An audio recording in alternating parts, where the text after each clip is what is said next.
Where are we going to break to, my friend? Talking about me? Yeah, you're the guest. What are we going to break to? We're going to break to discussing the book. Discussing the book on 3. Okay. Bit of a long one, but we can roll with it. Discussing the book on 3. Just say book. Just say book. It's quicker.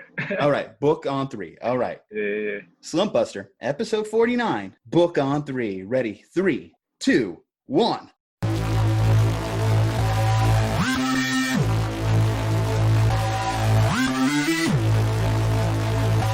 Slumpbuster. Quiet on the set, make sure my mic is on. There is Dre and Juju, dog, diving towards the pylon. Go for 2, so damn rude, recognize authority. Spitting tips for fantasy, no way you're outscoring me. Bold predictions with conviction every single day. Sports addiction, no restriction, kicking game like Pele. He's the greatest, what's the basis? Pick an athlete, let's debate this game. Outrageous, trading places, sudden death, take 10 paces. Turn and shoot, boys the truth, Mamba mentality. Future greats take their place, dreams become reality. Blowing outside, knocked it out the park. Your boy discovered fire like a rock with a spark. Refs acting like Neanderthals. Phantom flags, nothing calls. Heartbreak losses, tragic falls. Every week discuss it all. Settle in, listen up. Free your time like Andrew Luck. Show's about to start. I suggest you buckle up.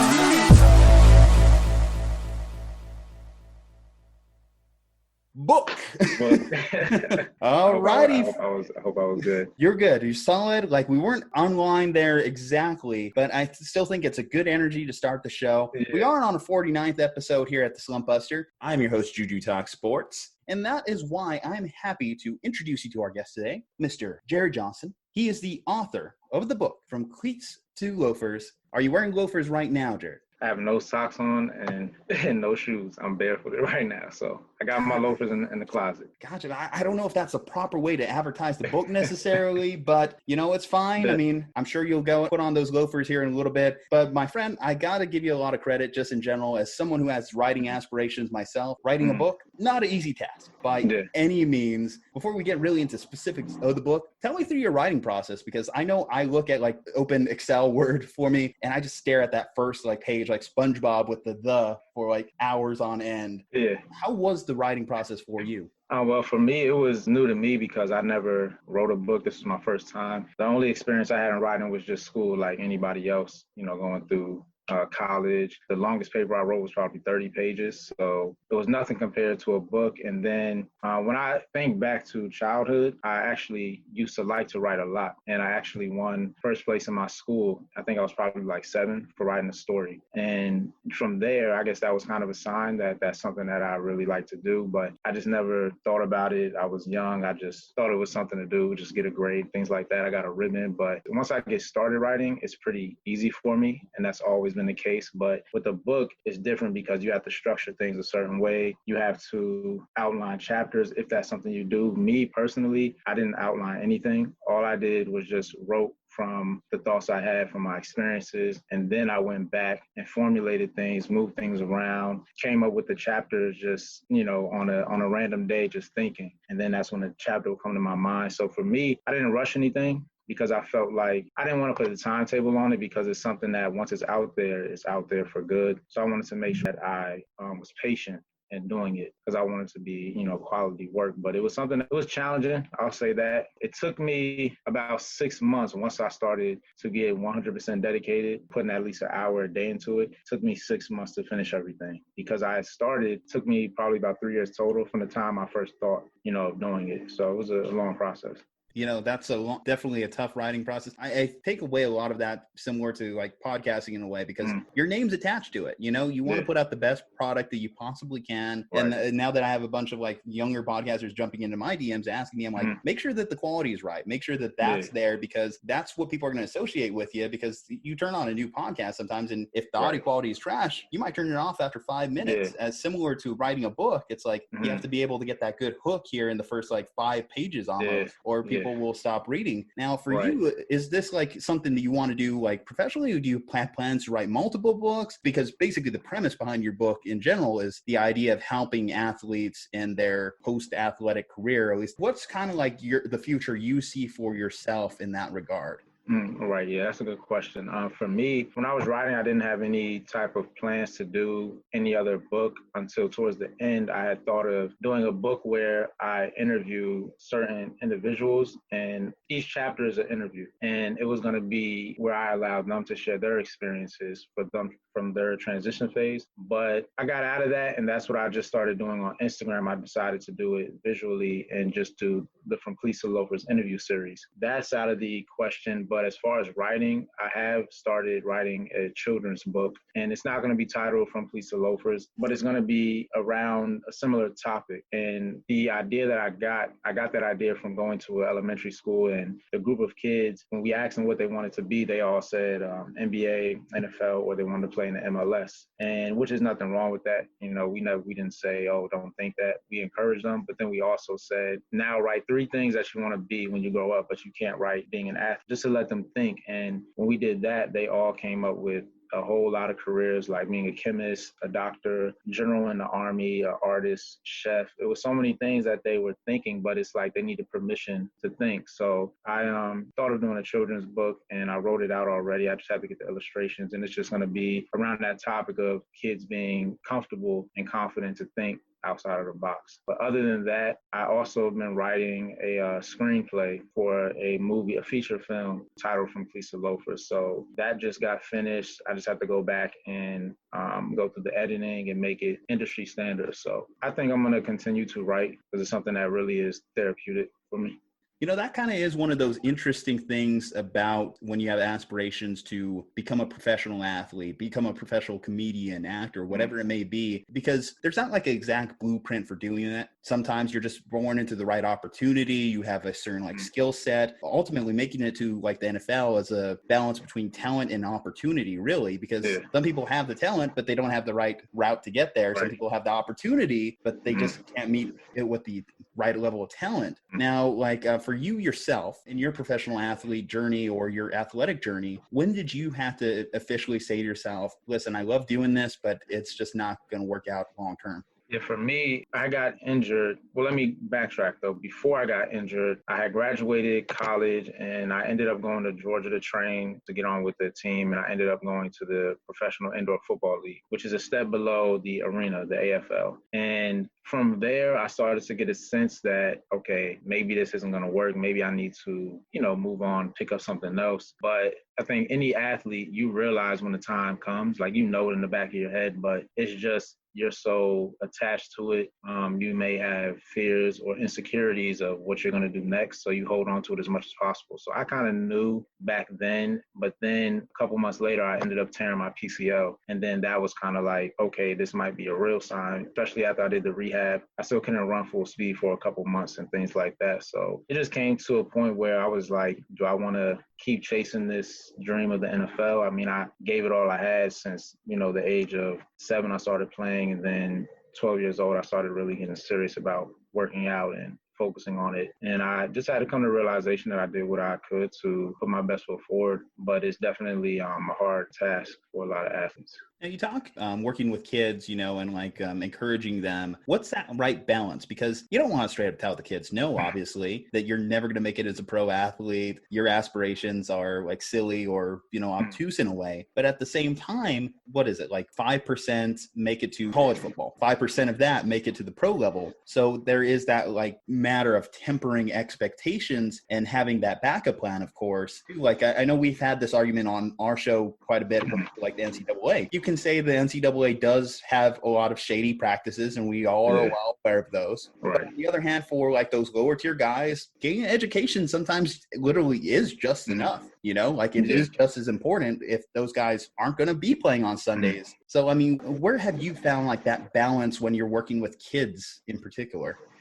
That's tough because, if it's like an 8-year-old, basically, you don't want to kill their dreams, you know what I'm saying? Because then that can trickle down to other aspirations they have, and they may start to doubt those as well. With me, because I train some young quarterbacks, the youngest is 9 years old, and I train them football. We talk about things that any kid will talk about. I don't go into anything too deep with him. I make sure, of course, he's being respectful to his parents. He's respectful to me during training. I'm respectful to him. So show him those type of things. But when it comes to talking to them about the reality of sports and the reality of their dream coming true, I think you can start to have that conversation with them maybe around the middle school age and just, let them know what it is, but also encourage them to go hard at that sport, but then also make sure they're putting equal amount of time towards other passions that they may have. And then also being able to find out what they like. So I think that's the best way to go about it. And then what I believe is when you're at a young age and you're able to learn an entire playbook, at a young age, I believe at that point, then you have the mental capacity to learn other, career fields or other passions they may have. And I think that's when you should start implementing them.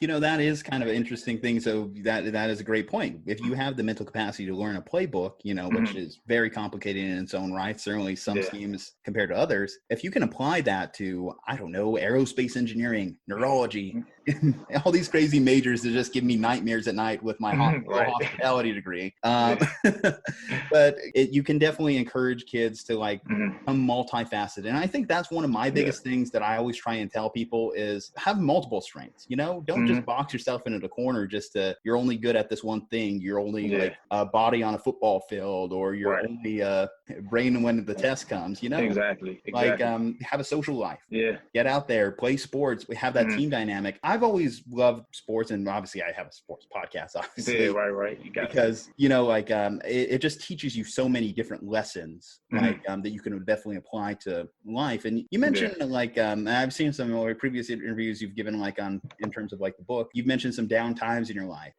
in particular, and kind of some inspiration for why it was critical for you to write this book. Now, some of the lessons you learned in sports, how important were those in play when you were at your lowest points? Yeah, well, honestly, when I was at my lowest point, it was hard to even try and think about those times where I can pull from football to help me, get over it, because honestly, you're a little upset at football because you feel like it failed you, like you gave everything to the game and you didn't get the return on your investment that you wanted at the end of the day. So for me, at first I really didn't, but then I just after talking with some people and finding a mentor and telling me how to go about failure, I was able to look at what I went through with football. I mean, just in a game or just a quarter, there's so many things that go on where you can be down 21-0. It can look like everything is nothing's going your way. And then second quarter, you turn it on and you're winning. So it just taught me to lean back on what football taught me, like you said, the things that it provides us. And it just provides you the ability to have perseverance. And then just also looking at failure as a temporary defeat and not something that's going to be long lasting. So that's what I do now. I really do pull a lot from football, especially being in real estate. There's a lot of turnovers, a lot of up and down. It's something that can happen at the last minute. A deal can fall through. And you being a leader, and especially I contribute that to playing quarterback. I can't show my clients that I'm upset, that I'm frustrated. So I take that from football and implement that in other avenues of life too. I love that you said the ability to accept failure, because we've all lost. We've all lost on one particular play. Some episodes I'm not feeling my best. Yeah. I'm sure during the writing process, some pages you were like, oh, man, I don't know. But, let's just rock and roll with this, Right. An interesting dynamic too about the mind of an athlete as well is that you do tie yourself so much into your sport. Whenever I was getting out of high school, right, I was a wrestler for 7 years. Wrestling was really all I had for a good part of my life. And then sadly, and I'll admit, I wasn't good enough for the next level. It is what it is. At least you admit it. But it was still such a huge part of my life. So when I did get to college and that wasn't there, I was lost, at least for that first semester. I mean, luckily I was lucky enough to find stuff like my fraternity, some student organizations that I joined in college. But a lot of people don't have that. A lot of people sometimes don't even go to college or to have that opportunity to meet other people, build camaraderie with a teammate, for example, or everything. So for yourself, I guess too, and you could kind of build off this one here. Can you talk about kind of that mentality of putting yourself so much into your sport, the just tying that to your personality and the drawbacks and the pros of that in itself? Yeah, well, for the pros, having that identity, having that sport be your identity. I mean, the pros is when you're going through this journey to play and get to the top level, you're going to be 110% dedicated. Nobody's going to have to question your work ethic. You're not going to question your work ethic. You're going to be will-driven, self-motivated, because that's you. That's what people see you as, and you don't want them not to see you in that light. So you're very aware of that, and which can make you go pretty far in the sport. But the negatives is just, you know, you form that mask on you and it covers up so much that other people can't see. But more importantly, you can't even see, you know, your true self sometimes, because you wake up and you're doing football from the time you get up to the time you go to sleep. You push off other things that may interest you. And then also forming relationships through football. You get so used to finding a friend through football, or even finding a significant other through the sport, and that's what attracts you. And then once it's gone, it's like, okay, my friends came from playing football. Relationships with maybe family members may suffer because you're not playing anymore, because they don't see you in that light. Or some people may have family members that see them in a way of playing football being the only way for them to provide for them. And then once they stop, then they're looking at you like, okay, who are you? What are you going to do now? I don't want anything to do with you, on to the next person. And I think that's the real negative aspect of it. And also, I think a lot of times society plays a major role in athletes tying themselves up in that identity, because the only thing you see on TV, athletes watch is NFL, NBA, baseball. You see that all day. They make sure it's playing Monday through Sunday. So you see yourself in that limelight, especially in a lot of aspects. If you're a minority, that's what you see. So you see other people that look like you on TV. So then you look in the mirror, you see yourself, and you already formulate that idea of, okay, that's what I can be. That's the only option I have to go to really become a success. And then when it doesn't happen, you're lost and you're basically like stripped of your clothing. I mean, we do see it at the highest levels. For years, obviously, people would like lambaste Brett Favre for his inability to walk away. With like an athlete like Tom Brady, that he doesn't want to walk away. One of my favorite commentators in broadcasting and the pros was Chris Carter, who, I miss seeing him on, First Things First, but, I'm sure he's doing bigger and better things right now. But like he talked about that after like the Aaron Hernandez passing. He was like, football has given me some of my greatest like accomplishments. Right. It's given me my greatest highs in life, relationships, like you mentioned, those friendships, they're hard to like put away. Even now, like I said, talking about like high school athletics, I still talk to a lot of those guys, how my co-host who you didn't get a chance to meet today is a former like teammate of mine. So, like that is like why it's so easy to get lost too well in that. And, the longer you do it, right, it's kind of like it just kind of becomes insipid with it. Definitely. And then I believe also like when you go through certain things in life, you go to what like football or, like in your case, maybe wrestling, and that helps you get through that rough time if it's dealing with family or, like me, I was bullied a lot in middle school. And then football was kind of what was the equalizer between me and the kids who were picking on me, because, okay, I'm better than you at this sport. And that's kind of like a man's game. You really can't say much. So I feel like it goes back to covering up a lot of things that we suppress. And then like Antonio Brown's situation, once he stopped playing, it's a whole lot of stuff that came up that was there probably from when he was a kid, but now this is his first time not having football in his life on a consistent basis. So now he's focusing on those things and he doesn't know how to cope with them. Antonio Brown, in many ways, like is kind of a heartbreaking situation in a way, because, you wish the guy would get like the help he needs, but that's also on Antonio Brown too. He also does have to accept a little bit of personal responsibility for some of the stuff that he's unfortunately inflicted upon others over the last year. But, like seeing him away from the game, you could tell that escapism element, that ability to separate from all the other bullshit that you have going on and just suit up on Sundays was all he had for the greater part of. So, I mean, he had a close to 10-year career in the pros, bigger college, high school, peewee football. So essentially for 30 years, he's been playing football. Exactly. So to not have that is that much more damaging. Now, you did mention about in the book too, it is kind of set up in a way like an anthology, right? So you're talking athletes about their journeys like throughout it, chapter by chapter. Now, which of those stories, which of those individuals that you talked to stood out the most to you? You said which athletes I talked to stood out the most? Yeah. So which stories like just kind of like stuck with you a little bit whenever you were writing, whenever you were typing it up yourself? You're like, man, like that was kind of a hard one for me. That was kind of like one that I will use in my own personal life for reference. Yeah. So for me, it was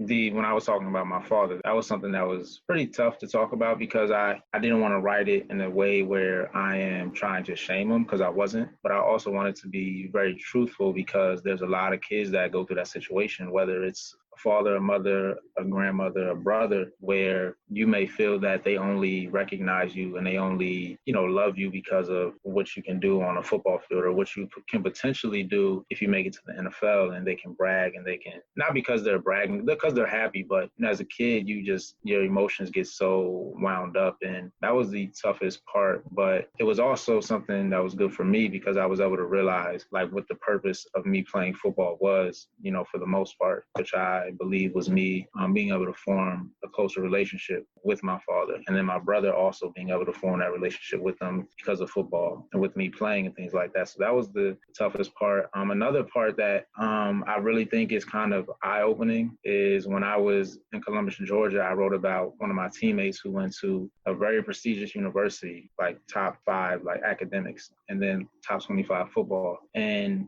it was to the point where he was, driving around and was selling marijuana, things like that. And you're thinking, okay, how do you go to a prestigious university and then you get to the point where you feel that's how you have to make money to provide, because he had a kid for his kid. And it just made me think then, like, there's a lot of things that's wrong with, NCAA, because you go to the same school where kids are coming out of there and they're running Fortune 500 companies in the next couple of years or something like that. Why is it not equal on both sides? So that was something that I think is very eye-opening as well. Well, we actually saw a situation too, just recently in the NFL, like with 2 high-level athletes, Dunbar, and I'm trying to think of the other one as well, but they felt the need to essentially hold people at gunpoint and still money, jewelry, all this other stuff. And for like the common citizen, our minds just went to the point where you guys are $1 million athletes. What are you doing? Right.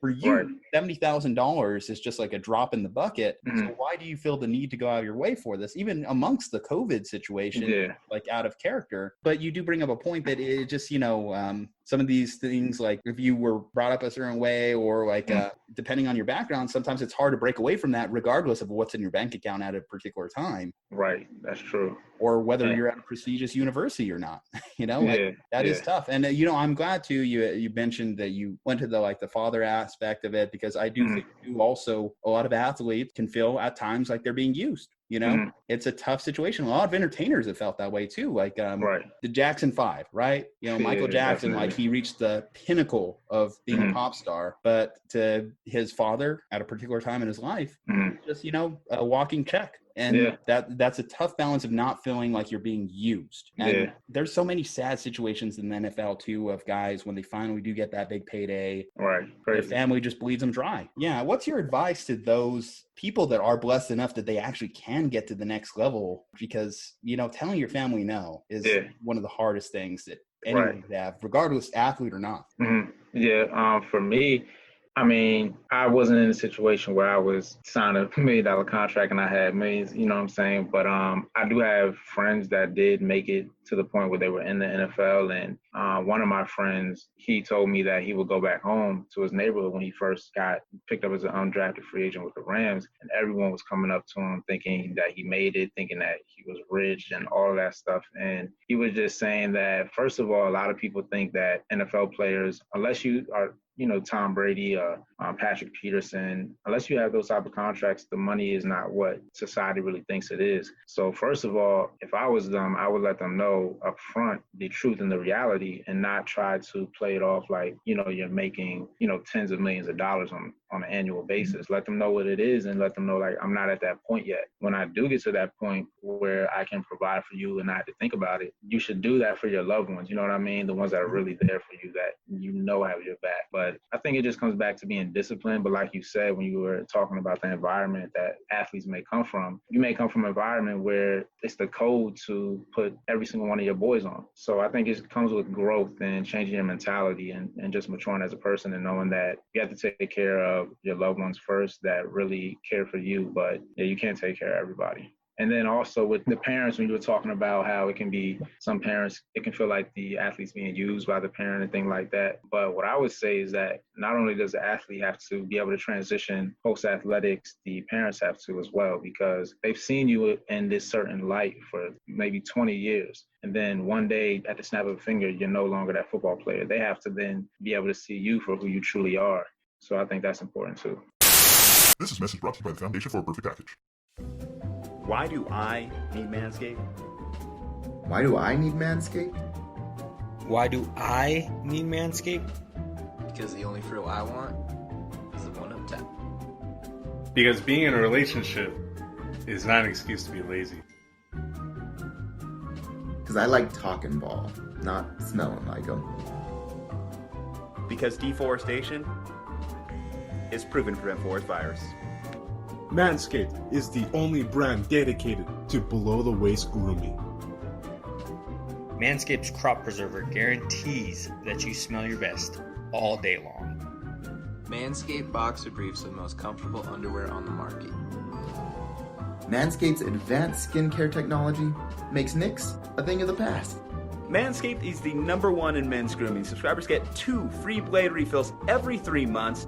Get 20% off plus free shipping and handling with the promo code SLUMP at manscaped.com. That's the promo code SLUMP at manscaped.com. Get your Lawnmower 3.0 today. We are the Slumpbusters. And we approve this message.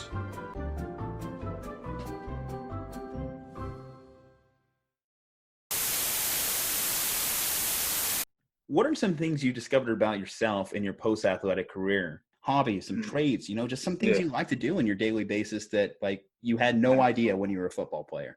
Yeah, for me, I found out I'm more likable than I knew I was likable. I found out I could like now go into a room and I can talk and open up the conversation and talk to somebody about so many different topics. I found that out about myself because before I was just in that mask, like football player, don't talk to me unless it's about football, da da da. So that's one thing. And then also I found out that I like just spending time like learning more. I like to gain knowledge and it doesn't have to necessarily be reading a book, but even just watching informative YouTube videos and things like that. That's something that I really do on my daily basis. And then also I really don't even watch TV anymore. Before I used to watch TV like who does?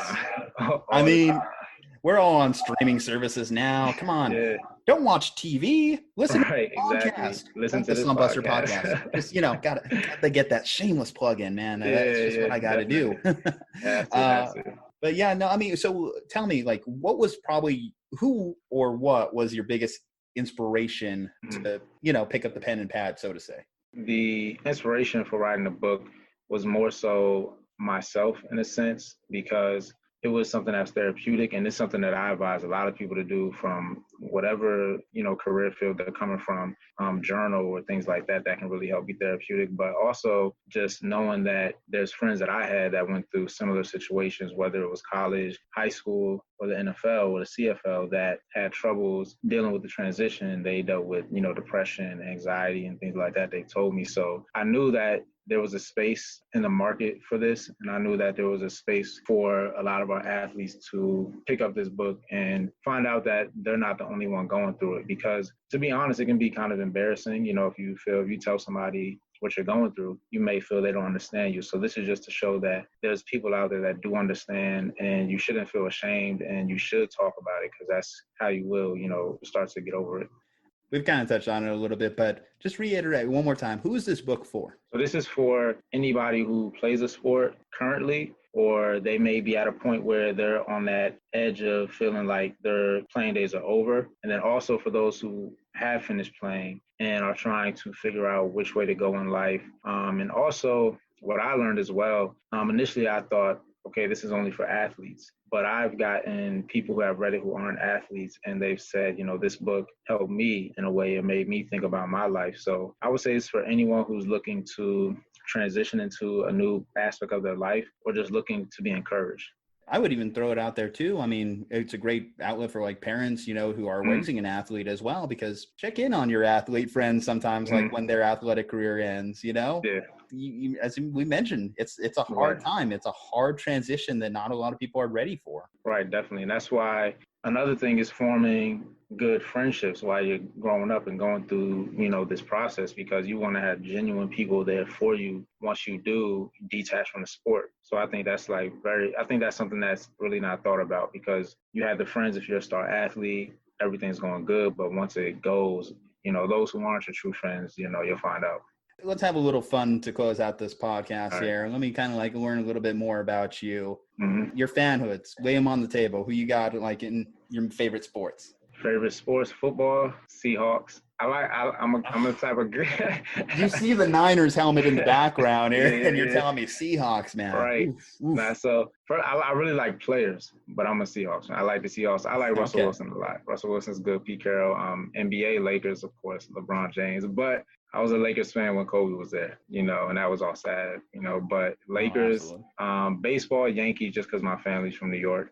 I've been to one Yankees game. That's been the only baseball game I've been to. Hockey, I don't watch hockey, but I'll say the Nationals because I'm like 30 minutes from DC and they won the NHL. What, last year or? Well, the Nationals, MLB. I mean, the Capitals. Capitals. There we go. Yeah. But yeah, recently, Ovechkin, yada yada. So we do like some work with another podcast, a hockey podcast, because we'll admit us on our end, we're ignorant sluts when it comes to hockey. No lie, no shame on that one, but they at least provide us. I barely found out that I was a Boston Bruins fan in recent years. The only thing I think we have conflict here is, the Niners and the Seahawks. Yeah. Yankees-wise, I'll say this. My dad's a Yankees fan. My grandpa was a Yankees fan. Yeah. You at the very least, even if you're just like stuck and like someone's really pressuring you on an MLB argument or a debate, pull out 27 rings just out of your back pocket. And, right, exactly. It's like the instant like trump card, that instant like, shut up, we got this. Exactly. I used to, on the football side of things, I really used to hate the Patriots. Like I used to hate the Patriots. I think a lot of people did, but now I like them though. I don't know. I've grown to like them.